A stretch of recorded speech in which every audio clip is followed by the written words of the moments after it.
L'histoire retient à peine son nom. Il a été président du Dahomey juste pour 24 heures seulement. Du 19 au 20 décembre 1967, Jean-Baptiste Hatchemeh est le 6e chef d'État du Dahomey indépendant, mais son passage éclair reste à ce jour le plus court de tous les présidents qui se sont succédés. Il n'a même presque pas été référencé dans la liste des anciens présidents. Dans sa chronique du jour, Patrick Jossou nous conte un règne pour le moins anecdotique, presque oublié. Patrick, bonjour et bienvenue. Oui, bonjour Herman Amégan. Un rêve, oui. Un rêve, c'était pouvoir rendre compte des petits pans de l'histoire, des pans oubliés, ou des pans qui semblent avoir été oubliés. Et c'est ce rêve qui est en train de se concrétiser. Parler de Jean-Baptiste Hatchemeh, qui a été presque oublié parce que on ne l'a pas référencé comme tu l'as dit, mais il a quand même été président intérimaire, mais président quand même. Et nous avons réussi à retrouver un de ses jeunes frères. Quand je dis jeune frère, il fait partie des tout derniers de la lignée, mais lui, il a déjà presque 110 ans. Bonjour, monsieur Hatchemeh Désiré. Oui, bonjour, monsieur Patrice Jossou. Comment vous allez? Très bien, merci. Et chez vous, ça va? Ça va, merci. Vous avez la pêche, par la grâce de Dieu. On a réussi à vous mettre la main dessus pour qu'on puisse parler, discuter un peu de Jean-Baptiste Hatchemeh, qui est votre aîné de loin, et parler de l'homme qui a réussi à pouvoir s'implanter, à pouvoir se retrouver dans une situation où l'on peut se demander mais comment quelqu'un comme ça a pu être oublié, puisqu'il est quand même passé comme président, même si c'est intérimaire. Dites-nous, qui est Jean-Baptiste Hatchemeh? Oui, qui fut. Et donc, Jean-Baptiste Hatchemeh, le feu colonel Jean-Baptiste Hatchemeh, est né en 1929 à Porto-Novo. Sa maman était Bariba. D'accord. Bariba, elle s'appelait Marie Oulou Bawa. Et son papa s'appelait aussi, puisque le papa ne vit plus, il y a longtemps, bien sûr. Et son papa s'appelait Pierre-Célestin Hatchemeh. D'accord. Voilà. Alors vous avez parlé de 1929, je précise, oui, on a eu la date 24 juin 1929. 29, oui. Alors, donc, il a eu 20 enfants. Wow. Et dans 15 vivants encore. Voilà, c'est ça. Bon, voilà pour l'ascendance, la descendance et la naissance. Alors, lorsqu'on veut parler de lui, on sait qu'il a été militaire. Est-ce qu'il a eu une formation? Est-ce que, comme ceux de son temps, il est resté à Dakar? Oui, il est incorporé dans l'armée comme militaire pendant 4 ans. Donc, 2 ans après, il est allé à Dakar. Voilà. Donc, de là, il est devenu... il a été à la guerre d'Indochine. D'accord. Voilà, il a été à la guerre d'Indochine. Voilà quelqu'un qui a participé à la guerre. Ce n'est pas simplement une formation. Il a été prisonnier de guerre au Vietnam.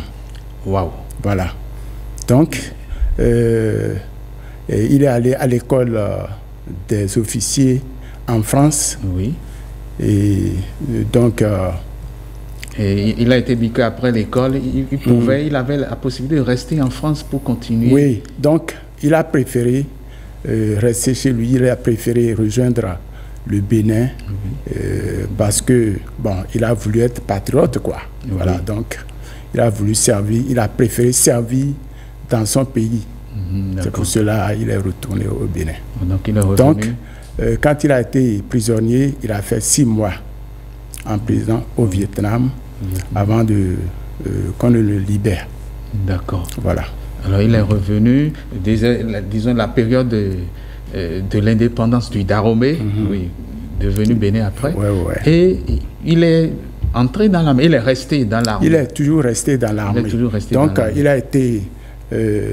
après son stage dont nous avons parlé tout à l'heure, il a été sous-lieutenant, après lieutenant, et puis en 1966, il a été capitaine.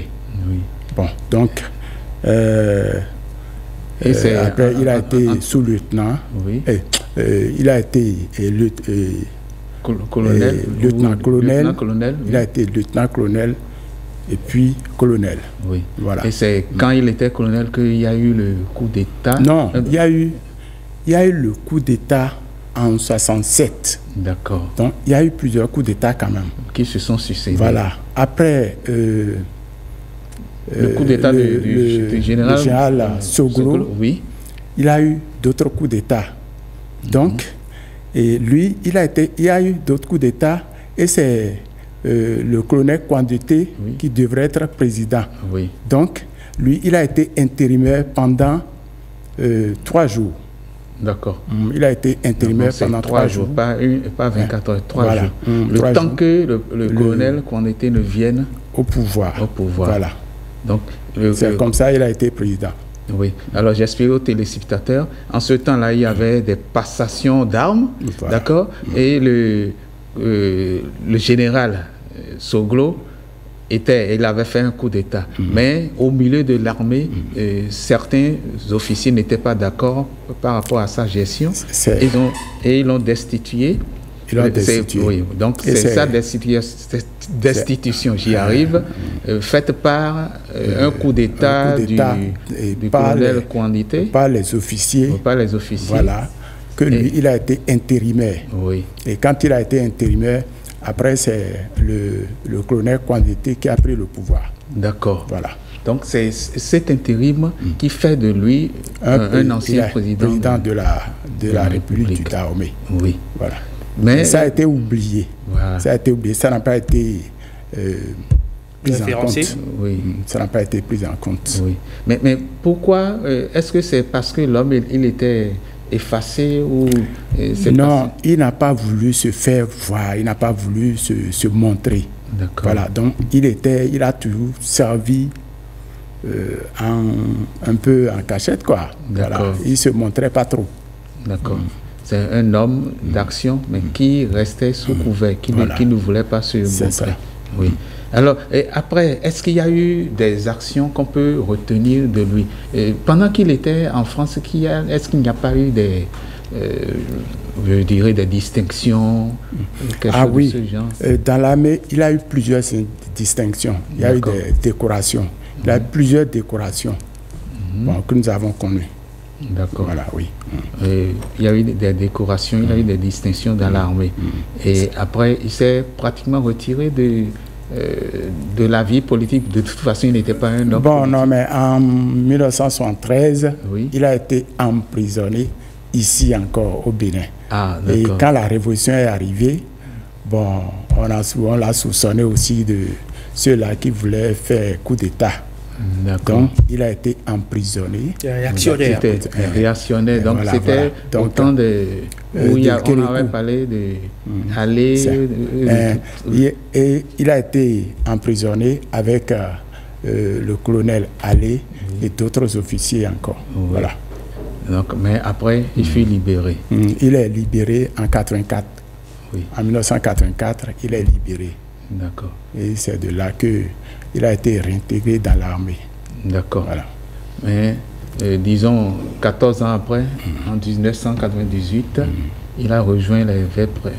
Il est parti. En 1998, il est décédé. D'accord.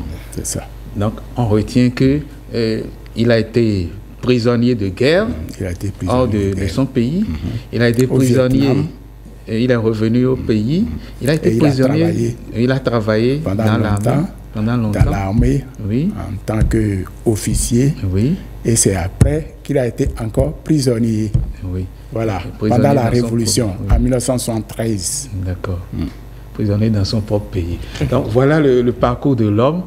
On ne va pas s'éterniser là-dessus, mais on retient quand même qu'il a été président intérimaire.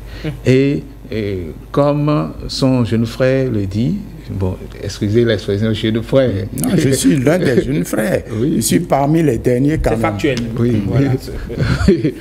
Oui, parce qu'il a Presque 70 ans déjà. Hein? Il a, non, bon, il reste un tout petit peu pour que j'atteigne. Je suis au seuil quand même. Pas encore 70. Donc c'est pour ça que je dis, excusez l'expression. Il a d'enfants plus âgés que moi. Ah, voilà. Ah, super.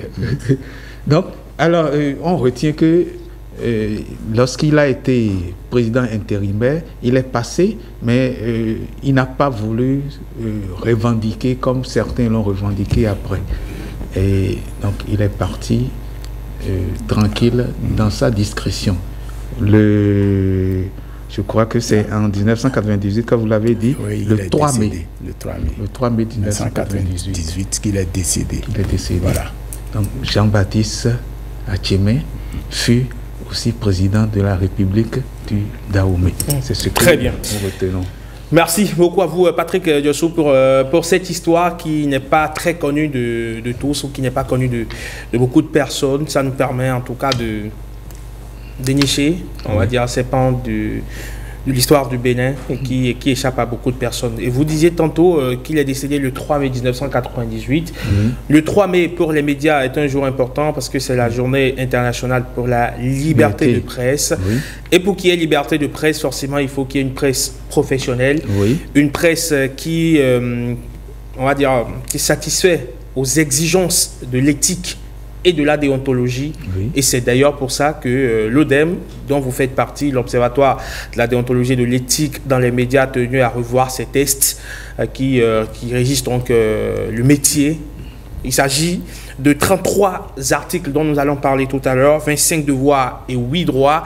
Nous serons avec le vice-président de l'ODEM. Derrière, il y aura le débat matinal, le forum de discussion qui porte sur l'implication de l'Église catholique donc dans le champ en politique. Jusqu'où peut-elle aller? Bien sûr, nous serons tout à l'heure avec des sachants, des invités triés sur le volet. A tout de suite avec Firmin Gbekang, président, sinon vice-président de l'ODEM.